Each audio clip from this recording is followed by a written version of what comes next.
오늘 말씀은 민수기 13장 25절에서 33절까지 말씀입니다. 민수기 13장 25절에서 33절 말씀입니다. 제가 가진 성경으로 구약 217페이지에 민수기 13장 25절에서 33절까지 우리 교독하시겠습니다. 40일 동안 땅을 정탐하기를 마치고 돌아와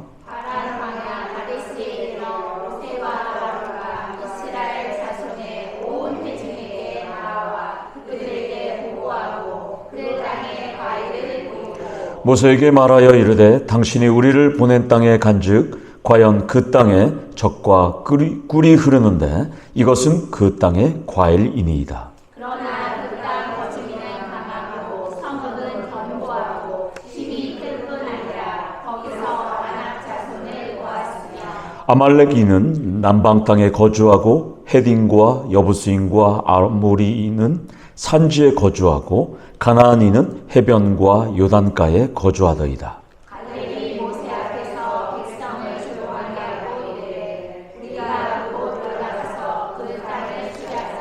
이리 이르리라 하나. 그와 함께 올라갔던 사람들은 이르되 우리는 능히 올라가서 그 백성을 치지 못하리라. 그들은 우리보다 강하니라 하고 이스라엘 자손 앞에서 그 정탐한 땅을 악평하여 이르되 우리가 불하며 정탐한 땅은 그 거주민을 삼키는 땅이요 거기서 모든 백성은 신장이 장대한 자들이요. 함께 읽겠습니다. 거기서 네피림 후손인 아낙 자손의 거인들을 보았나니 우리는 스스로 보기에도 메뚜기 같으니 그들이 보기에도 그와 같았을 것이니라. 아멘. 잘 오셨습니다. 아멘. 예, 잘 오셨습니다. 오늘 새벽 기도 안 보셨던 분들도 오늘 나오셨네요. 예, 감사합니다. 예. 치원이를 보니까 저의 어릴 때 모습이 보입니다. 예, 엄마를 따라서 이 자리에 나올 수 있도록 우리 수아가 이렇게 나오고 영도하고 현도가 나오니까 너무나 확 젊어졌습니다. 평균 연령이. 예. 남이 시키는 대로만 하거나 또한 주체성 없이 남에게 굽신거리고 현재의 자리에 주저앉아서 아무것도 하지 않는 상태로 만족하는 정신을 우리는 노예 근성이라고 합니다. 본문의 이스라엘 백성들은 400년 동안 바로의 철권 통치 앞에서 여러분 잘 아는 것처럼 쭈꾸미나 낙지와 같이 흔적거리는 맹목적인 노예 근성을 버리지 못했습니다. 시내산 광야에서 11개월을 신앙훈련을 했지만 그들은 막상 광야 생활 2년 정도 되는데 이 2년 앞에 그들의 상황은 불평과 반역과 또한 계속해서 하나님 앞에 불평하는 여진이 계속되고 있습니다. 가나안 땅에 들어가면 내 집과 밭을 소유할 수 있음에도 불구하고 또한 자유와 권리가 있음에도 불구하고 적과 꿀이 흐르는 가나안 땅에 이제 50km 남았습니다. 이틀만 걸어가면 들어갈 수 있는데 이스라엘 백성들은 다시 애굽으로 돌아갈 생각을 지금 하고 있습니다. 만약 여러분들이었다면 어떻게 하셨을까요? 내가 만약에 이스라엘 백성이었다면 하나님이 지금 나와 함께 하시는데 나는 이스라엘과는 지금 본문 속의 이스라엘과는 나는 좀 달랐을 것이다. 그리고 어떤 분들은 이스라엘의 모습을 보면 좀 한심한데 이렇게 생각하실 분도 있을 것입니다. 그런데 저는 자신 없습니다. 저도. 왜냐하면 광야는 불확실한 그런 우리가 한 치 앞도 알 수 없는 그런 아주 한 치 앞도 알 수 없는 안개와 같은 곳이기 때문이다. 눈앞에 어떤 일이 일어날지 모르는 것이 광야입니다. 장담할 수 없는 상황 속에서 이스라엘은 오직 창조주 하나님을 신뢰하는 것이 당연하지만 그들은 지금 힘이 듭니다. 그래서 이스라엘은 창조주 하나님을 의지하기는커녕 노예 근성에 머물러서 애굽으로 돌아갈 생각을 합니다. 그리고 하나님께 저항합니다. 반역합니다. 그렇다면 오늘은 본문 앞에서 나는 인생 광야 이 한복판에서 창조주 하나님을 100% 나는 신뢰할 것인가? 그리고 나는 신뢰하고 있는가를 오늘 이 말씀을 통해서 한번 점검해 보시길 원합니다. 그리고 나에게 닥쳐있는 다양한 마주한 이런 절박한 상황을 어떻게 이겨낼지 한번 답을 찾는 시간이 되시기를 소망합니다. 민수기 13장에서 14장은 이스라엘이 왜 광야에서 40년을 보내게 됐는지에 대한 이유를 설명해 주는 내용입니다. 오늘을 살아가는 우리들에게도 크게 도전을 주는 내용입니다. 지금 이스라엘이 있는 곳은 바란 광야입니다. 이 바란이란 뜻은 굴이 많다, 또한 빛나는 땅이다 라는 뜻입니다. 이스라엘은 석회암 지대입니다. 석회암 지대인데 우리의 석회암과는 좀 달라서 이 아주 파면 금방 굴이 파지는 그런 석회암 지형입니다. 그래서 배수가 너무가 잘 됩니다. 그래서 땅이 매우 비옥합니다. 읽지는 않았지만 2절 말씀을 보면 하나님께서는 약속의 땅, 가나안 땅을 정탐하라고 명령하십니다. 그래서 모세는 각 지파 지휘관 한 명씩 12명을 이제 파견하려고 합니다. 3절 말씀 하반절에 보면 그들은 다 이스라엘 자손의 수령된 사람이다 라고 말씀합니다. 이것은 각 지파에서 선택의 권위와 영향력이 있는 지도자들에게 가나안 땅을 먼저 정탐해 보라고 지금 말씀하는 것입니다. 이렇게 지도자들에게 정탐을 맡긴 이유는 가나안 정복이라는 이 민족적 중차대한 과제 앞에 지도자들이 가서 직접 눈으로 한번 확인해 보라 라는 의미입니다. 그런데 성도님들 잘 기억하셔야 될 것은, 여기서 중요한 것은 정탐의 목적이 하나님께서 주시는, 앞으로 주시는 땅을 너희들이 가서 한번 확인해 보라 라는 의미이지, 그 땅을 너네들이 정탐하고 너네들이 그 땅을 정복할 수 있는지 정탐하라는 의미는 절대 아닙니다. 2절 상반절을 보면 우리 나같이 한번 2절 상반절을 한번 우리가 13장 2절을 한번 볼까요? 시작. 사람을 보내어 내가 이스라엘 자손에게 주는 가나안 땅을 정탐하게 하되. 하나님은 이미 아브라함에게 400년 전에 가나안 땅을 주셨습니다. 이제 이스라엘의 12명의 지휘관들은 조상 아브라함에게 주신 땅을 가봐서 그 땅이 어떤지 자세하게 살펴보면서 감상하고 오면 됩니다. 즐기고 오면 됩니다. 여행으로 생각하면 됩니다. 지금 시점이 출애굽 후에 2년의 시간이 지금 지났습니다. 고생 끝에 낙이 온다고 드디어 약속의 땅을 지휘관들이 가장 먼저 들어가는 호사를 지금 누리고 있습니다. 만약 여기 계신 분들이 이스라엘의 12지파라고 생각하십시오. 내가 선택받아서 우리가 정복할 땅에 들어간다 라고 기분 좋게 들어갈 겁니다. 그런데 여기서 또 우리 성지 순례 갔다 오신 우리 권사님도 계시는데, 여행을 가면 밤잠을 설치지 않습니까? 여행은 떠나보면 떠나기 전이 제일 좋지, 막상 가면 돌아올 생각하면 여행이 재미없습니다. 맞으시죠? 멀리 떠나면 집에 가면 지긋지긋한 남편이 기다리고 있는데, 지긋지긋한 아내가 기다리고 있는데, 가면 떠나면 집에 돌아올 생각이 힘듭니다. 권사님이 그렇다는 얘기가 아니고, 이제 너무나 행복하게 정탐을 떠나는 날이 되었습니다. 모세는 12명의 정탐꾼을 파송하면서 18절에서 20절까지 그 땅이 어떠한지 조사할 상황을 6가지로 알려줍니다. 그 땅의 거민이 강한지 약한지, 두 번째, 거민이 많은지 적은지, 세 번째, 그 땅이 사는 땅이 좋은지 나쁜지, 네 번째는 성읍이 진영인지 산성인지, 다섯 번째, 토지가 비옥한지 메마른지, 여섯 번째, 나무가 있는지 없는지. 민족의 지도자 모세는 하나님의 주실 이 땅에 우리가 반드시 들어갈 텐데 그 땅이 어떤지 너네들 가서 정확하게 가서 파악해와, 이렇게 말씀합니다. 그런데 여기서 오류가 생깁니다. 여기서 실수가 생깁니다.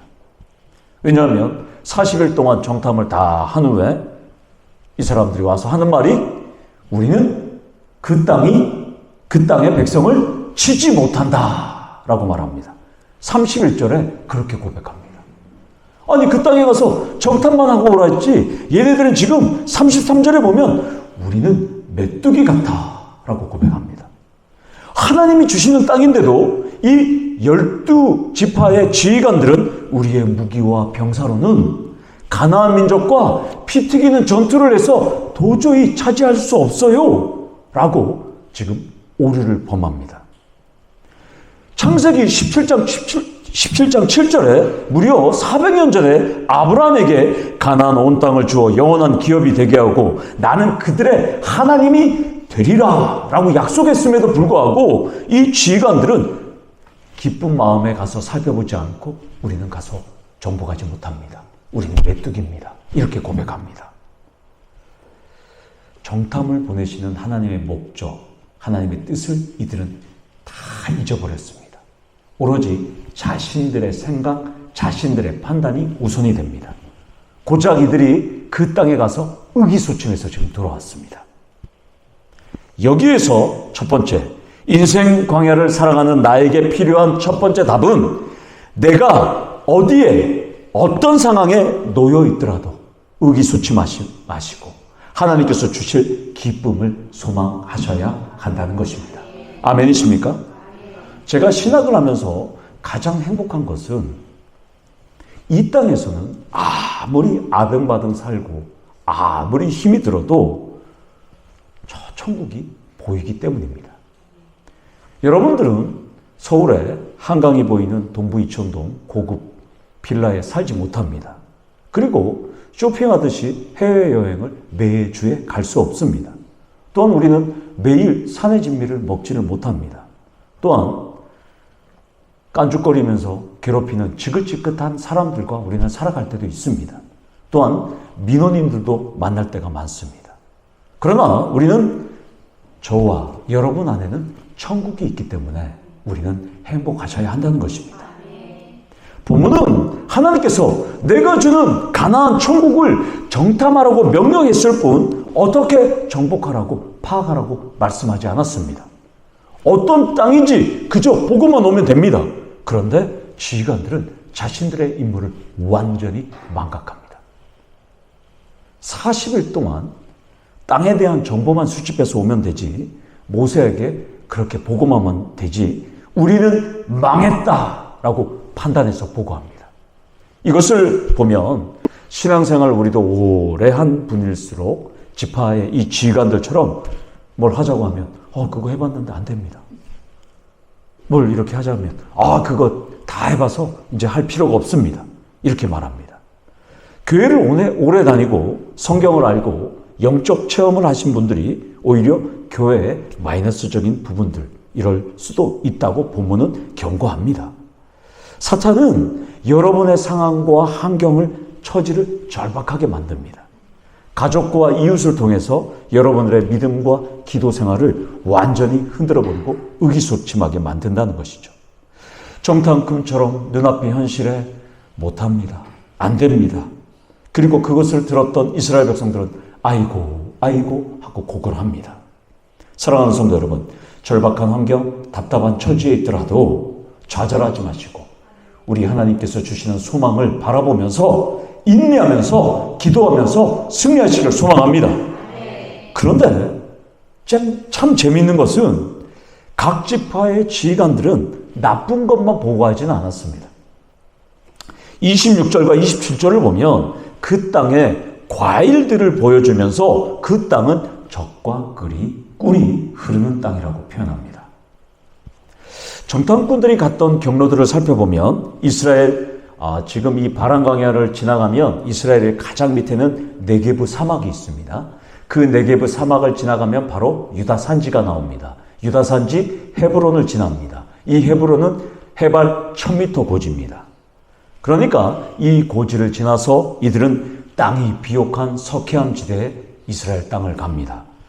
해발 1000m인 이 이스라엘은 지중해에서 이슬을 머무는 구름이 지나가면서 유대 산지 거의 1000m에서 2000m의 산지를 만나면 이 뜨거운 기운과 차가운 구름에 이것을 만나면 이슬을 뿌립니다. 이스라엘의 평균 강수량은 300mm도 되지 않습니다. 그러나 왜 적과 꿀이 흐르느냐? 매일 밤에 이슬이 내립니다. 이슬이 얼마나 내리냐? 우리가 한겨울에 차의 앞유리에 와이퍼를 작동해야지만 이 물기가 사라지듯이 이스라엘은 사시사철 매일 이슬이 그렇게 내립니다. 그런데 이 이슬 때문에 이스라엘은 지하수가 풍부합니다. 매일 그 물이 흐릅니다.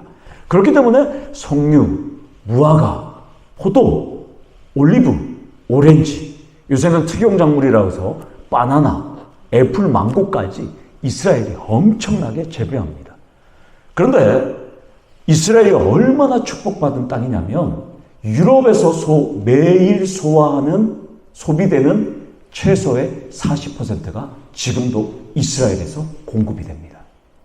하나님께서 이렇게 좋은 곳에 12지파의 지휘관을 보냈으면 이들은 행복해야 되는데 행복하지 않습니다.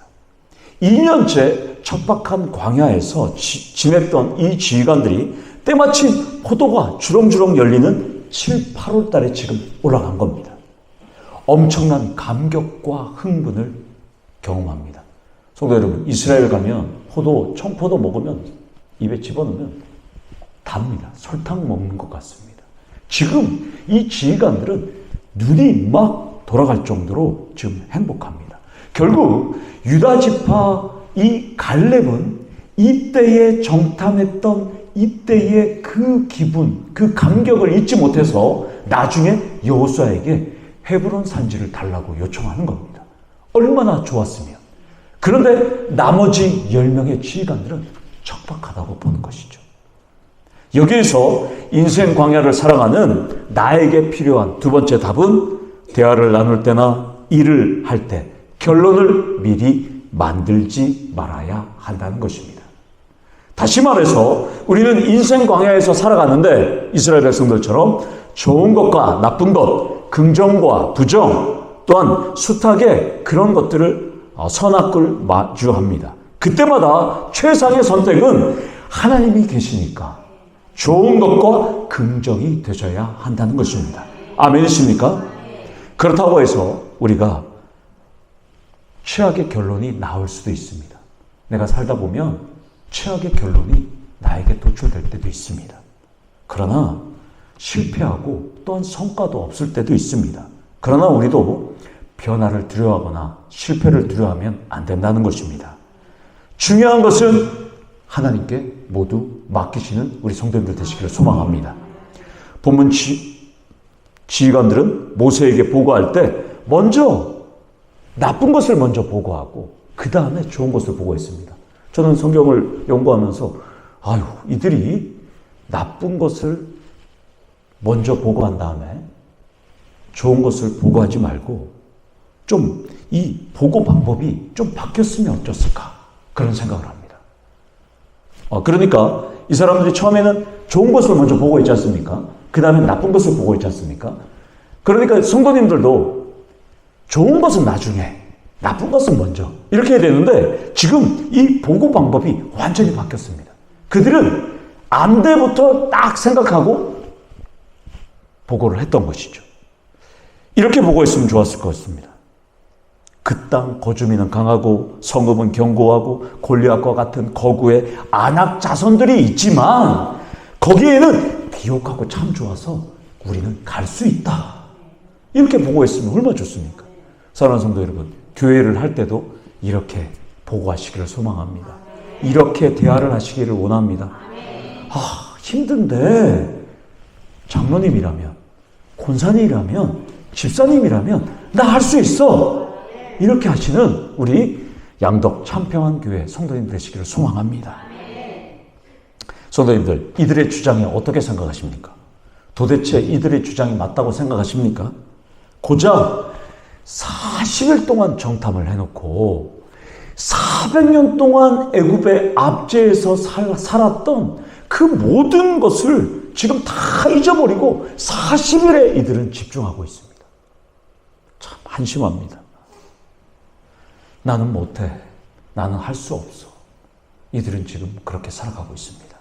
그렇다면 이들은 이렇다가 치더라도 우리 성도님들이 과연 2024년 4월 19일 본문을 마주한 우리 참포행한 교회 성도님들은 어떻습니까?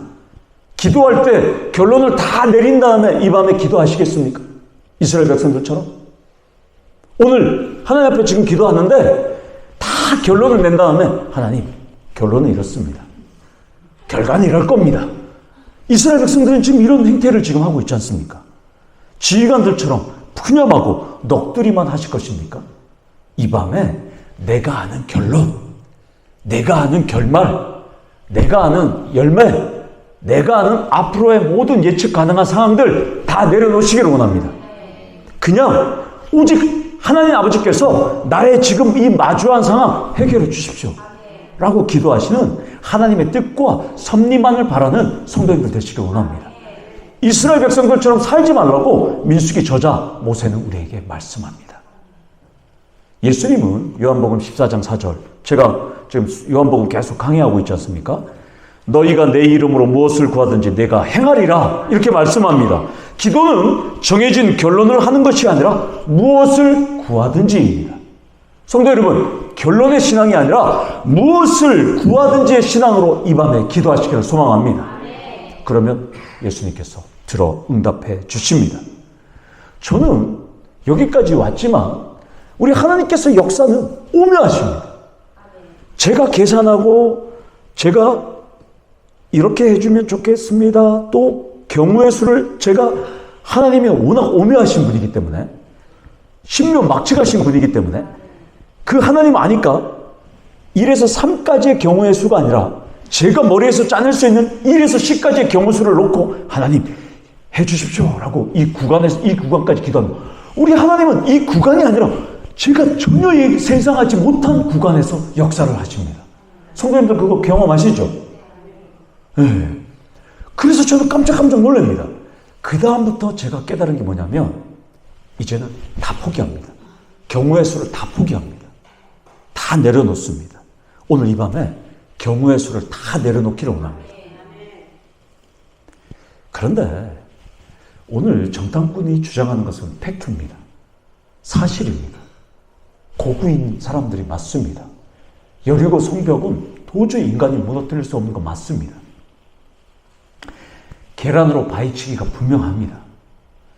29절에 가나안 족속들을 열거하면서 다 파악했다고 보고합니다. 여기에서 인생 광야를 살아가는 나에게 필요한 세 번째 답은 내가 아는 것이 전부가 아니라 전능하신 하나님 그 자체가 전부임을 고백하셔야 한다는 것입니다. 전능하신 하나님이 다 전부이라고 인정하셔야 합니다. 각 지파 지휘관들은 40일 동안 가나안 땅을 샅샅이 뒤져봤습니다.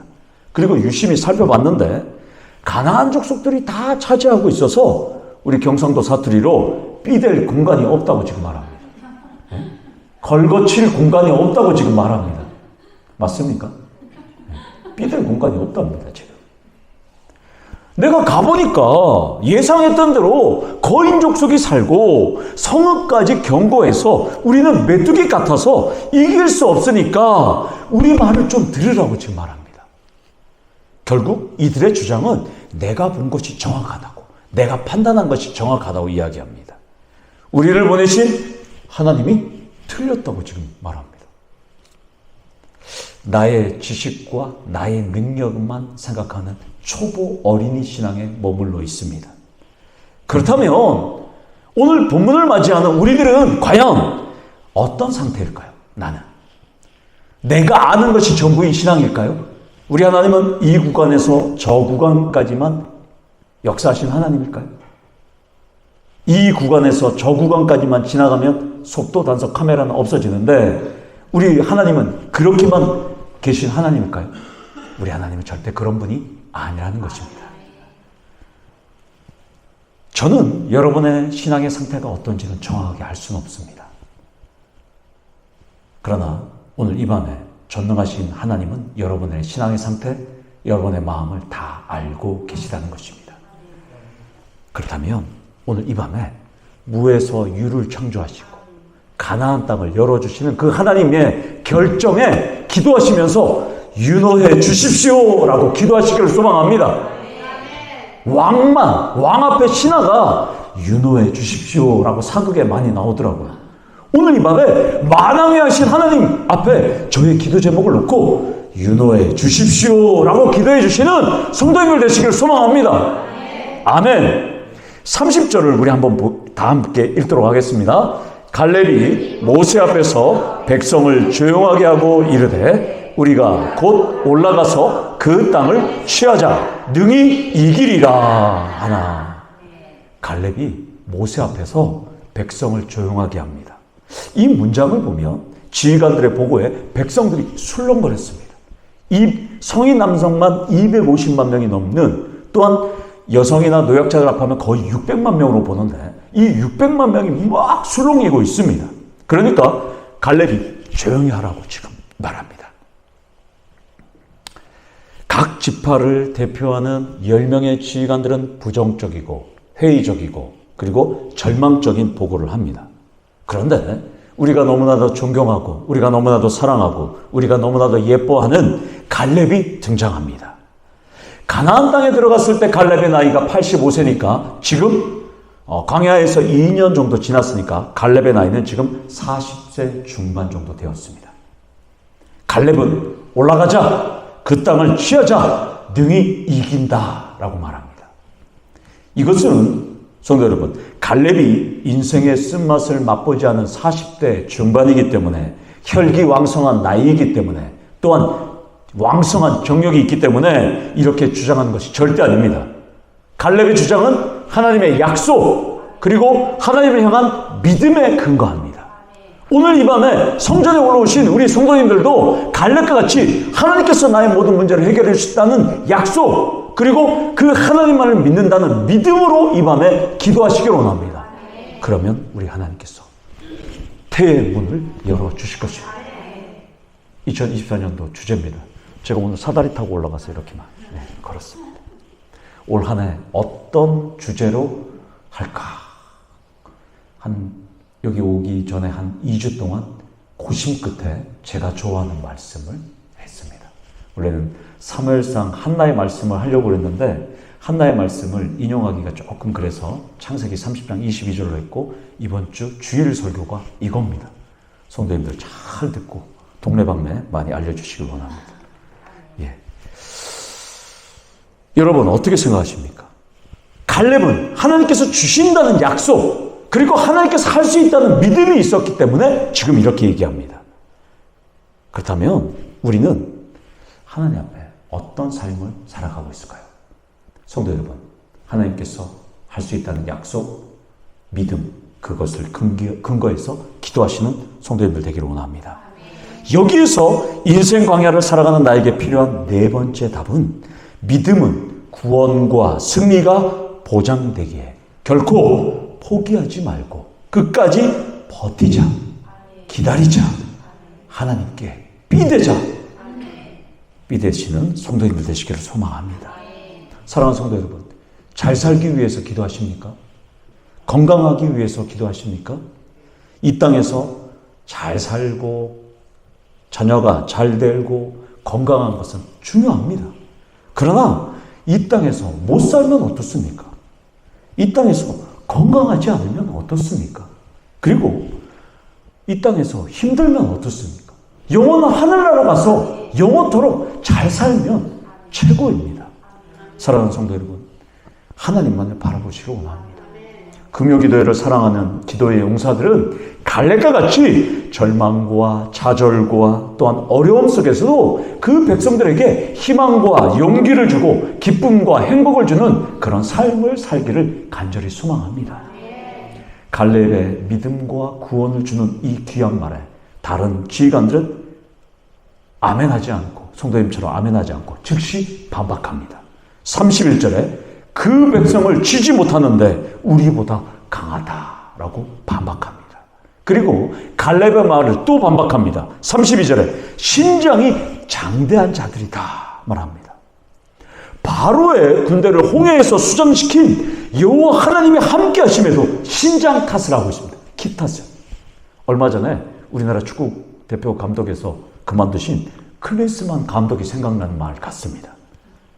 여기에서 마지막으로 인생 광야를 살아가는 나에게 필요한 5번째 답은 내 주변에는 여전히 믿음이 연약한 사람들이 진을 치고 있어도 나는 흔들리지 마셔야 한다는 것입니다. 사랑하는 성도님들, 내 주변에는 여전히 교회도 안 다니고 믿음이 연약한 자녀들, 또한 이웃들, 또한 나의 부모님들, 또한 다양한 사람들이 진을 치고 있습니다. 그럼에도 흔들리지 말고 갈렙과 같이 믿음을 지키시길 원합니다. 갈렙은 지금 소수 의견으로 전락했습니다. 10명의 다수 의견과 여호수아와 갈렙의 의견은 소수입니다. 저는 여기서 하나님이 보이기 시작합니다. 지금 이들이 얘기하는 이 가운데 하나님이 보고 계십니다. 이들은 지금 하나님이 없는 것처럼 행동하고 있습니다. 오로지 여호수아와 갈렙만이 하나님이 계신 것처럼 행동하고 있더라는 것입니다. 저는 본문을 읽으면서 이들의 반역과 폐역도 두렵고 떨렸지만 어떻게 하나님이 안 계신 것처럼 이렇게 삐뚤 주장을 하고 있을까? 정말 고민에 빠졌습니다. 사랑하는 성도 여러분, 우리는 이런 자리에 서지 않기를 원합니다. 찬성과 긍정과 기쁨과 할 수 있다는 자신감으로 살아가기를 소망합니다. 설교를 마치기 전에 예화를 하나 전하면서 마치도록 하겠습니다. 유럽 북부 노르웨이와 스칸디나비아 반도, 스웨덴이 있는 곳이 스칸디나비아 반도라고 하는데 이곳에 유명한 나그네 쥐가 삽니다. 레밍 쥐라고 엄청나게 큰 나그네 쥐 레밍이 삽니다. 이 레밍이 13일이면 출산을 하게 되는데 한 번 나면 평균 13마리, 12마리 정도를 출산합니다. 13일 만에 12마리니까 얘네들이 1년도 안 되면 이 지구에 가득가득 찹니다. 그런데 얘네들이 기하급수적으로 늘어나니까 3년에 한 번씩 얘네들이 이상한 행동을 합니다. 바다 위로 떨어집니다. 얘네들이. 근데 한 마리가 떨어지면 옆에 있는 다른 마리도 떨어져서 수만 마리가 죽습니다. 그래서 이것을 심리학자들이나 정신학자들은 이걸 보고 레밍 효과라고 합니다. 집단 자살 효과. 그래서 우리가 예전에 그런 거 있죠. 최진실 씨가 이렇게 소천하셨을 때 연예인이 죽으니까 그 연예인을 동경하는 사람들이 막 자살을 하는 것들처럼, 그래서 그걸 레밍 효과라고 하는데, 근데 그게 과학자들이 연구해 보니까 그게 아니었습니다. 레밍의 시야는 30cm밖에 보지 못한다는 겁니다. 그러니까 얘네들이 기하급수적으로 늘어나니까 과학자들이 연구해 보니까 먹을 것이 없으니까 저기 건너편에 육지가 보이는데 그걸 이렇게 가면 되겠다 생각해서 바다라고 생각하지 않고 떨어지니까 바다인 거죠. 그러니까 다 죽어버리는 것이죠. 제가 이야기하는 목적은 연구해 보니까 이 연구했던 주장했던 내용이 가짜라는 것이죠. 그러나 지금도 레밍 효과라는 것이 있습니다. 그러니까 오늘 이 지휘관들도 제대로 파악하지 못한 것이죠. 왜 레밍의 쥐가 죽는지 제대로 파악하지 못한 것처럼 이 10명의 지휘관들은 왜 하나님께서 이곳에 우리를 보냈고 이곳을 정복할 수 있다는 것을 그들은 몰랐다는 것입니다. 사랑하는 성도 여러분, 여러분들은 어떻습니까? 하나님이 지금 나와 함께 동행하고 있습니다. 하나님은 나와 함께하고 있습니다. 그런데 우리는 날마다 하나님이 없는, 잠깐 없는 삶을 살아갈 때가 너무나 많다는 것입니다. 사랑하는 성도 여러분, 오늘 갈렙과 같이 올라가자, 교회로 가자, 교회로 가면 그 땅을 취할 수 있고 능히 이길 수 있다라고 기도하시기를 소망합니다. 그렇다고 내일 가서 다 땅을 사러 가시면 안 되고, 반드시 여러분들의 기도 제목이 여러분들이 원하는 것이 갈렙과 같이 올라가면 여러분들의 기도 제목처럼 취할 수 있고 이길 수 있다는 것입니다. 사랑하는 성도 여러분, 나는 갈렙과 같이 살아가시기를 소망합니다. 이 밤에 저와 같이 뜨겁게 하나님께 기도하시기를 소망합니다.